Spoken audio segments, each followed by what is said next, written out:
My first guest, she's on the line right now, is a realtor and CEO of the Atlanta-based Sherrod Real Estate Group, host and executive producer of HGTV's Flipping Virgins and Property Virgins. Please welcome to Money Making Conversations. Hadn't saw her in a long time since New York City, Sherrod. Hey, Rushion. Come on. You know, I when you were doing middays up there in WBLS in New York City, you were just always, we used to talk all the time off air about how to just, create that brand and create engagement, keep motivating people to win, and to see what you've done since that is amazing. You stay in the loop. You stay in the loop. How do you stay in the loop? Rushion, you know what? I'm going to just take you back a minute because, God does amazing things, and we can't forget to really take inventory of where we started. And you're right. I remember the conversations we used to have when I hosted middays at WBLS in New York, and I would come by your office because your office was diagonal across from mine. Right. And I would say to you, Rushion, I need some advice. Yep. Rushion, I need to know what to do next, because sometimes we have to have those mentors, those voices of reason, that little dose of wisdom that we can consult with from time to time, because we don't have all the answers, right? Right. I knew at that time I was following my passion, and I had two. And a lot of people have two careers. One for me was radio, because radio was, it was paying the bills. Absolutely. It was the job with benefits. It was the safety net for me.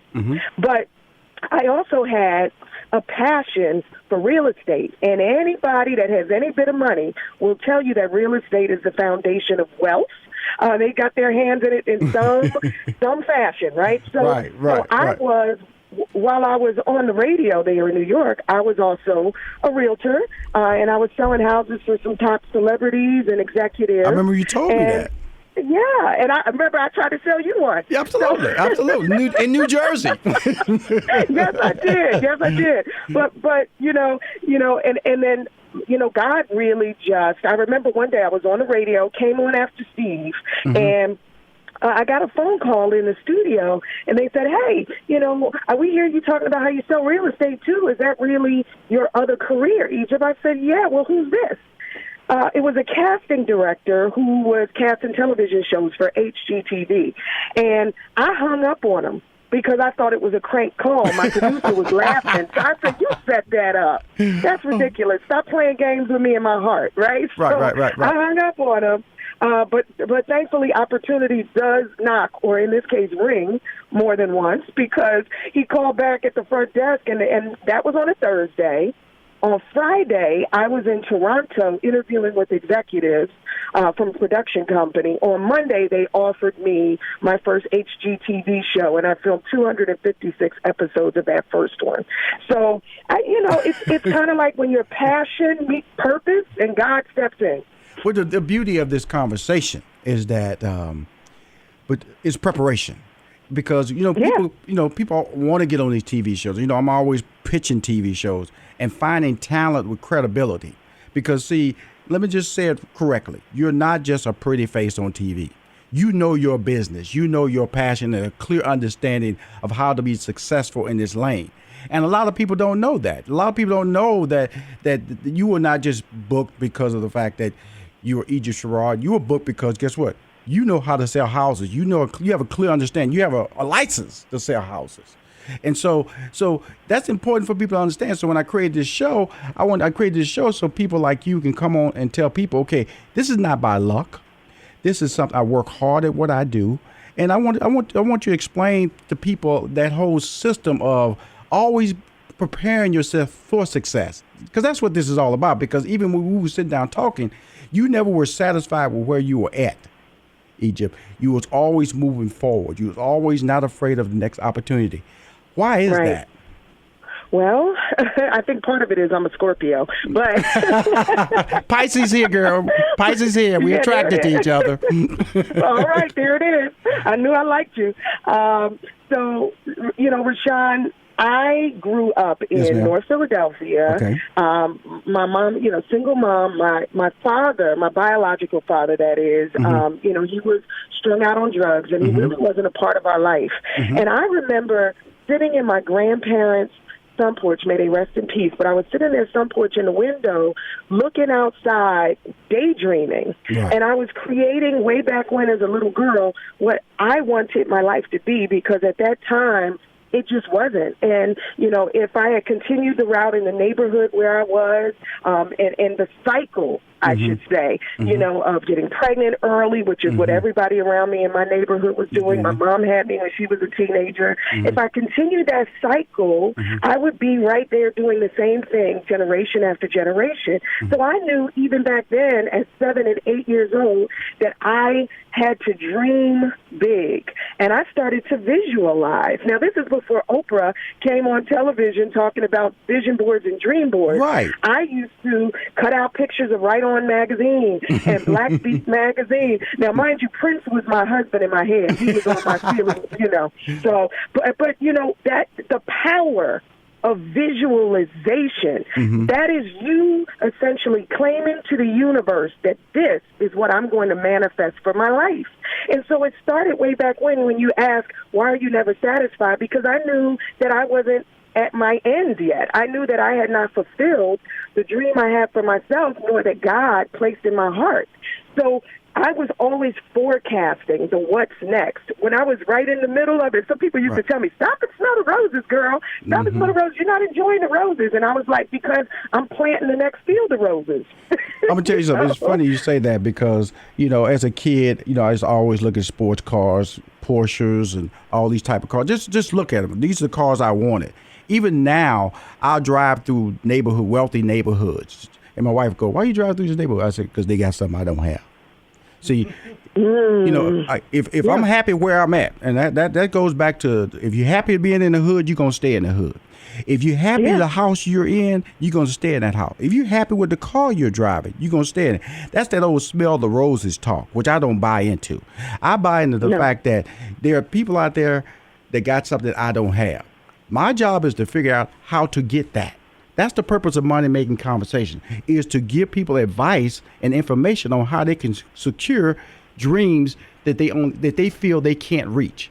And when I hear you talk about making these transitions, you're telling me, look, Rushion, I came from nothing. I was visualizing things naturally. Now there's a whole market out there, a whole campaign. This is what you're doing. People selling books on stuff that you did naturally.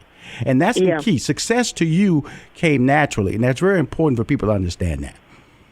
Very important for you to understand. It did. I think it started with a mentality, right? And then also you have to follow that up with a plan. And these are the keys. You study successful people and figure out what it is that they're doing habitually that allows them to lead to success residually, right? There you go. So for me, it was. I'm sorry. Hello. No, they just letting us know 30 seconds. We're gonna have to come back and continue this interview. I'm on the phone with Egypt Sherrod. She is the executive producer of HGTV's Flipping Virgins and Property Virgins. When we come back, we're going to talk about these shows because you know what? People have called me, Egypt, talking about, Rushion, won't you invest in this house so we can make some quick money? And I've said no. Well, I got the expert on the line. Don't go nowhere. Egypt Sherrod, Flipping Virgins and Property Virgins. We'll be right back with more from Rushion McDonald and Money Making Conversations. Don't touch that dial. Hi, this is Rushion McDonald. I'm back. Thank you. On the phone, I got Egypt Sherrod, real estate. First of all, Egypt Sherrod. She's the host of and executive producer of HGTV's Flipping Virgins and Property Virgins. Let me just give you a little insight on what the show Flipping Virgins is. Property expert and host Egypt Sherrod gets down and dirty with first-timers who risk it all in the unpredictable world of flipping houses with real people, real stakes, and high pressure. Okay, now, this guy called me every year, Egypt. Said, Rushion, I got some houses, man. He lives in Los Angeles. Let's go flip them. Let's go flip them. I know you got some money. Let's go flip them. Guess what? Rushion sits on the sidelines and goes, I pass, dude. Why do you pass? Because I don't know. I don't know. First of all, he's just a guy I know. He's just a guy I know, and he's asking for my money. Because you too rich already, Rushion. No. Already. Don't you go there, Egypt. Don't you go there. First of all, he got the hookup, but I got the money. Okay, that bothers me a little bit. You're taking all the risk. I got it. There we go. And so, but it always sounds good. It sounds good. But then I hear this guy on the radio. Well, I'm in Atlanta, always talking about, I got this hit show on A&E. I can tell you how to flip homes to make you a lot of money right now. I go, okay, that sounds good too. I should be flipping homes. So when I booked you, I said, okay, I got a real estate expert. She got 2 shows on TV. Come on this show and tell me, am I being stupid because I'm too conservative, or am I talking to the wrong people? Tell me, Egypt, help me out with the first show. Give us your take of flipping virgins. All right, so here's the deal. There's a lot of people, Rushion, that feel the way you do. Thank you. They're a little skittish about it, but for good reason. I'm not going to sit here and glorify house flipping or real estate, because just as much money as you can earn, you can lose if you don't know what you're doing. Yes. And that's the important thing, is to study the craft first, and that's in everything in life and in business. Mm-hmm. So you want to understand the formula, the rhyme and reason. You can't just walk up and say, oh, there's some ugly houses, I'm going to flip them. Number one, does the math make work? Does the math make sense?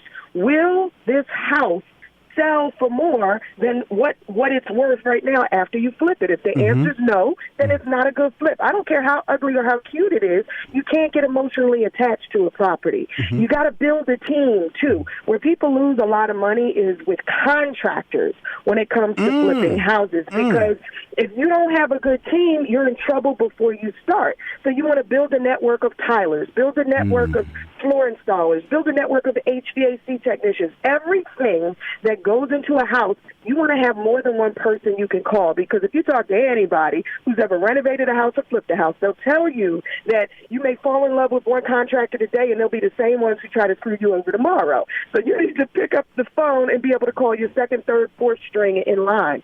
Now, no, because see, that's maybe the problem with me and him. Because he never talks about a team. He just talks about, Rushion, I know these houses we can buy and flip them. Because see, because me, because I bought used homes, I bought new homes, I built homes from scratch. Okay, when you go into a home, just because it looks good on the outside, is there mold in there? Is there? I remember I bought my first home that I bought in Houston, Texas. Somebody had stolen the air conditioning unit.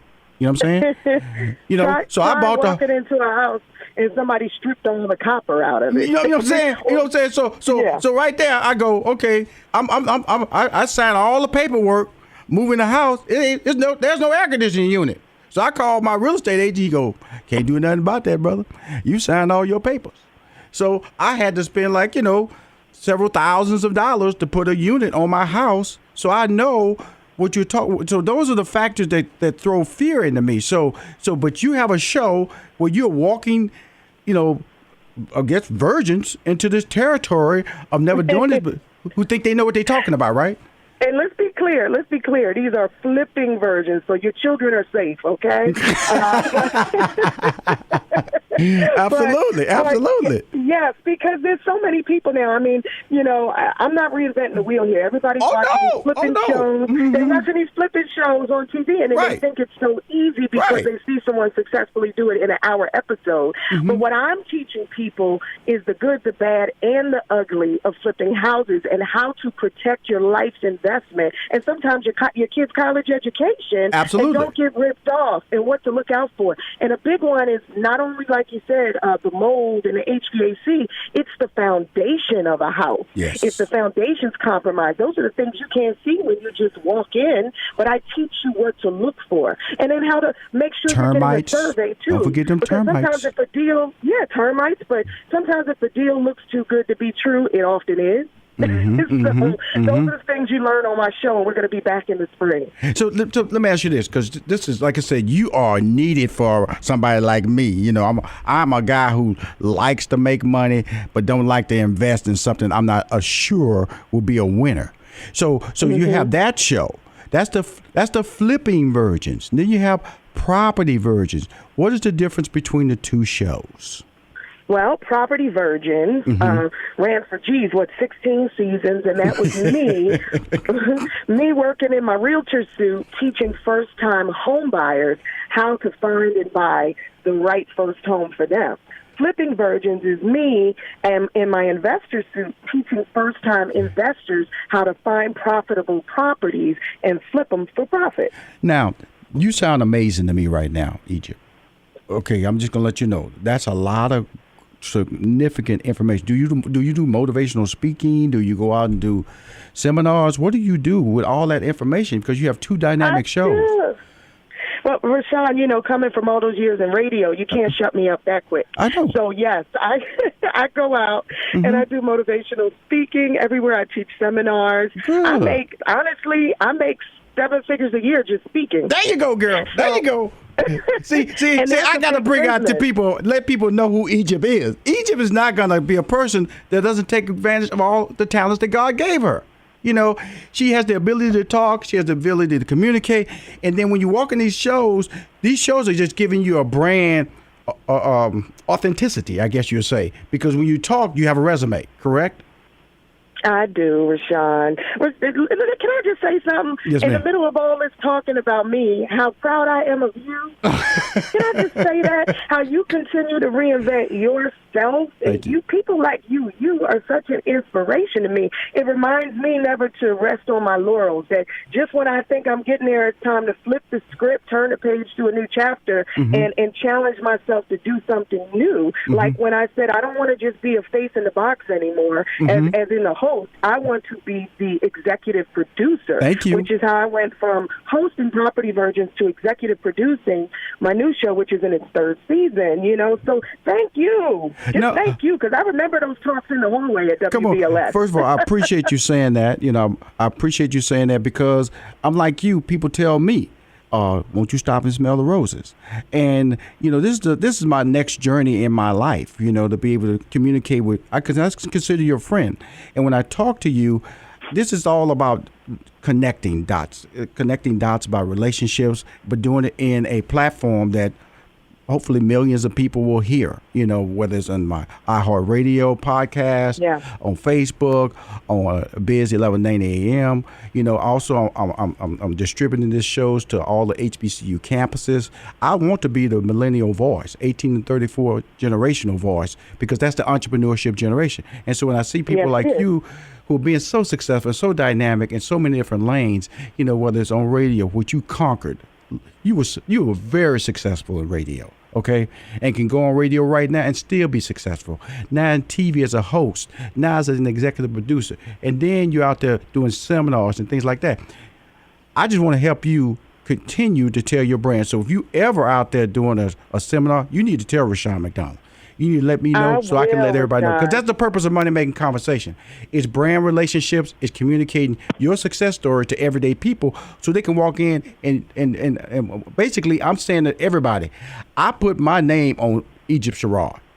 I put my stamp. If my stamp mean anything, she's the real deal. Because it's a lot of people out there that should not be and that are taking money from people and don't care. And don't know what they're doing. And that annoys me. And I go, okay, so I got to figure out how I can separate. Let me be the Better Business Bureau of entrepreneurship. That's what I'm being, Egypt. You threw a compliment my way. Now I'm passionate now, girl. I'm passionate, girl.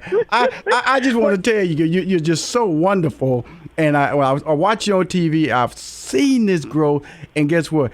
Understand you have a fan in Rushion McDonald, and we're going to continue this relationship.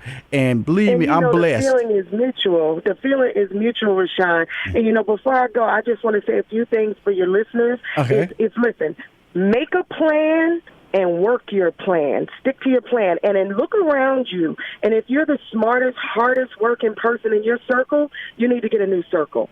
Thank you. Now, tell everybody how they can get to your social media. It's just my name, Egypt Sherrod, EgyptSherrod. Follow me, and I'll follow you back. And I love you, Rushion. Thank you. We talk soon, and I will be bugging you about your banners and all that stuff because I'm telling you, I'm committed to